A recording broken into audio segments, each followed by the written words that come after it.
Buenos días, estudiantes del sexto. Vamos a hacer un resumen de todo lo que hemos estado avanzando. Nuestra unidad 2 decía viviendo en las aldeas. Bueno, recordemos que antes los primeros pobladores de América primero fueron nómadas, o sea, migraban de un lugar al otro, siempre estaban moviéndose, y luego trashumantes empezaron a plantar algunas cosas y finalmente se volvieron un poco sedentarios y formaron aldeas, pequeñas aldeas que les ayudaban a distribuir el trabajo y así complementar todos los trabajos para desarrollarse y apoyarse unos a otros. Recordamos también que algunas de las actividades que tenían eran las actividades agrícolas y ganaderas. Bueno, cultivaban algunos alimentos y aprendieron algunas formas de conservar los alimentos, como recordarás, es la deshidratación y el salado de la carne, o también de las papas, la fabricación del chuño y la tunda. Ellos tenían una estructura jerárquica, habían ancianos que eran como autoridades y, bueno, tenían algunos rituales o algunos animales eran sagrados para ellos. Recordarás también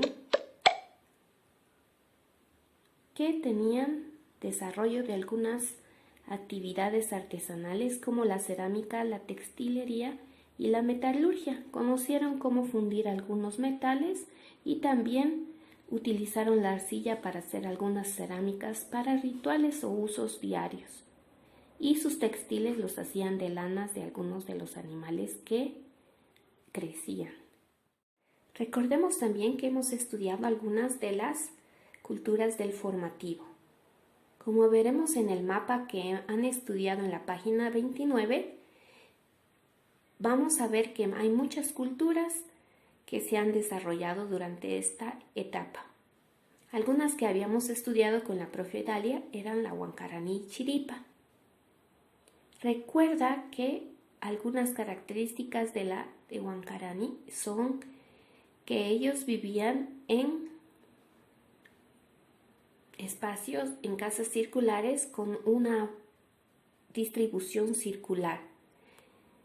Otra cosa que podemos recordar es que hacían cabezas de llama con piedra. Ellos vivían por Patacamaya y Orinoca. Otra cultura es la Chiripa, que vivía en los alrededores del lago y cultivaba papa, utilizaba la totora y también hacía pesca. La distribución de sus casas era en forma rectangular. Como ves en la imagen, había un templete. Es como el templete que hallamos en el estadio. Recuerda que hemos llenado esta página. Algunos tuvimos problemas llenando los esquemas, pero en los esquemas solo tenías que poner algunas de las características que habían, como que los muros en la cultura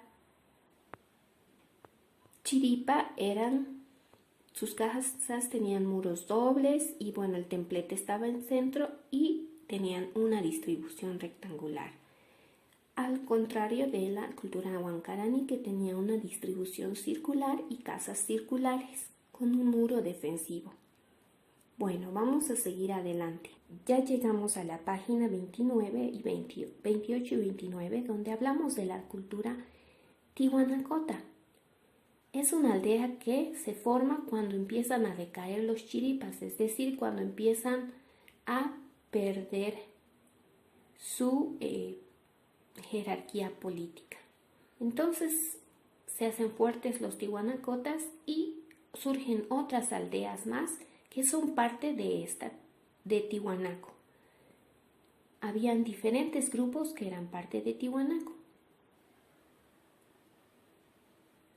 No te olvides que ellos tenían algunos centros ceremoniales, templetes subterráneos y que el estilo que llevaban del formativo el estilo de hacer sus cerámicas y otras cosas de piedra se denomina Yayamama. No olvides esto. La aldea Tihuanacota. Bueno, hemos hablado de la aldea Tihuanacota. Hemos recordado que este templete tenía algunas cabezas incrustadas en la pared. Luego hemos hablado también que ellos seguían con la pesca y cultivaban algunas cosas. Sus textiles también eran hechos de llama y también utilizaban los metales para hacer algunas joyas. Sus viviendas en esta etapa eran distribuidas, dispersas, pero alrededor del lago. Eran circulares o rectangulares con un cimiento de piedra. Hablaban diferentes idiomas, el Puquina, Uruquilla y el Aymara. Recuerda que debes terminar de llenar la página 29. Los urus y los choquela. Vivían alrededor de un eje acuático en el altiplano.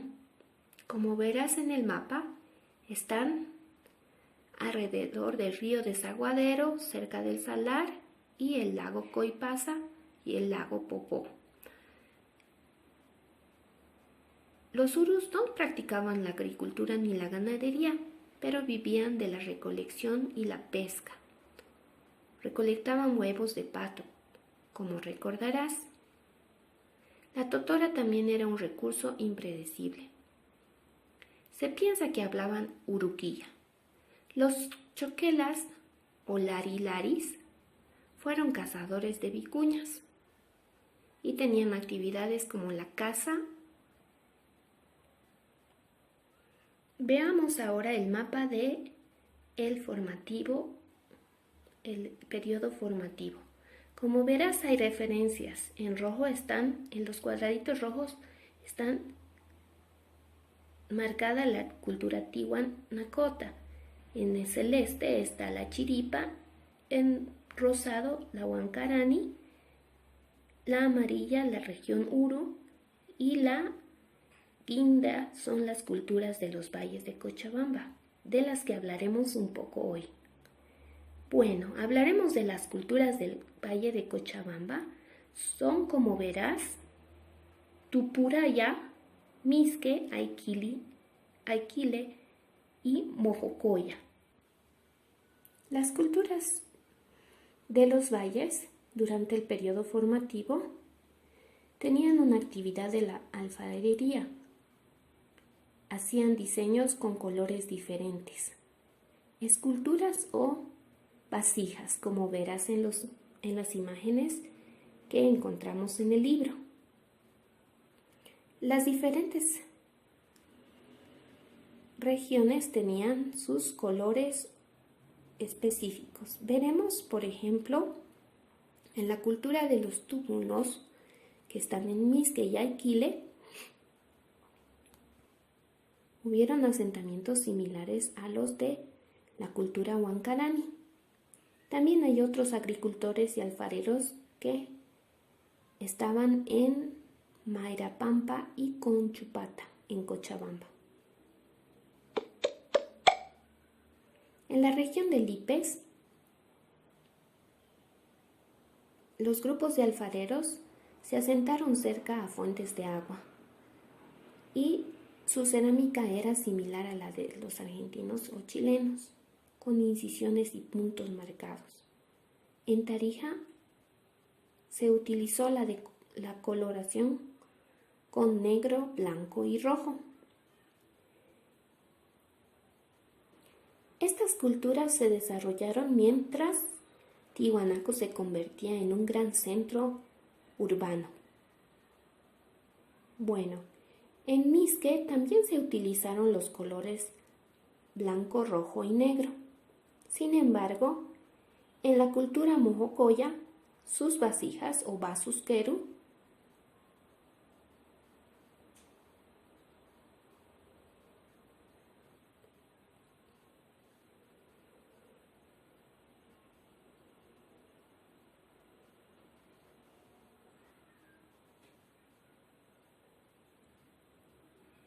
Bueno, estas son algunas características de las culturas en los valles. En la siguiente etapa podremos ver un poco más de estas culturas y realizaremos unos proyectos. Pero por hoy solamente queríamos hacer un resumen para que tú recuerdes qué es lo que hemos estado llevando en esta etapa del formativo que estamos estudiando. Los primeros pobladores y luego las aldeas que se fueron formando y las culturas que aparecieron. Recuerda presentar tu tarea de la cultura de Tiwanaku hasta la siguiente semana para tenerla lista para el 30. Muchas gracias. Hasta luego.